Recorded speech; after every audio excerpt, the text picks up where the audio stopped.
আমগুলো ছিলে সারা রাত লবণ পানিতে ভিজিয়ে রেখেছি। প্রতিটা আম আমি মাঝখান থেকে কেটে দুটো ভাগ করে নিয়েছি। এরপর আম শুকিয়ে কাঁটা চামচ দিয়ে কেচে নিয়েছি।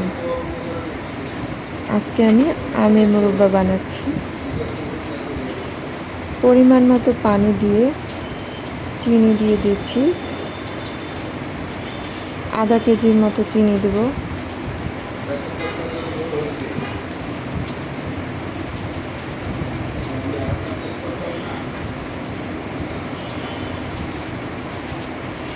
যখন পানি ফুটে উঠেছে তখন আমি এর ভিতর গরম মশলা, দারচিনি, এলাচি, লং দিয়ে দিলাম।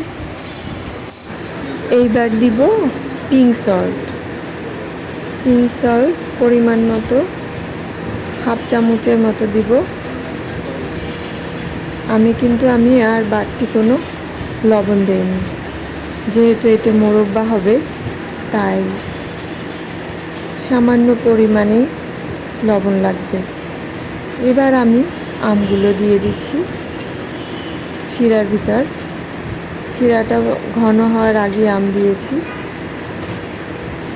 বেশি একটা নাড়াচাড়া করব না, আমটা ভেঙে না যায়, এই জন্য মাঝে মাঝে একটু উল্টিয়ে পাল্টিয়ে জাস্ট একটু নাড়িয়ে দেব।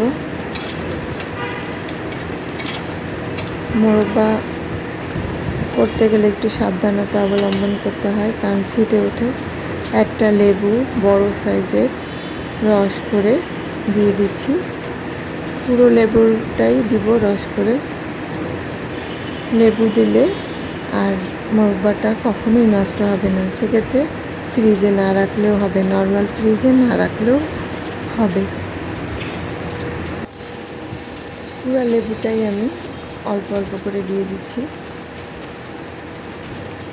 ভিনেগার দেয় অনেকে, কিন্তু আমি ভিনেগার দিব না। লেবুই ভিনেগারের কাজ করবে। লেবুর রসটাই ন্যাচারাল ভিনেগারের কাজ করে। এবার একটু আস্তে আস্তে মিক্সড করে দিচ্ছি সব জায়গায় লেবুর রসটা।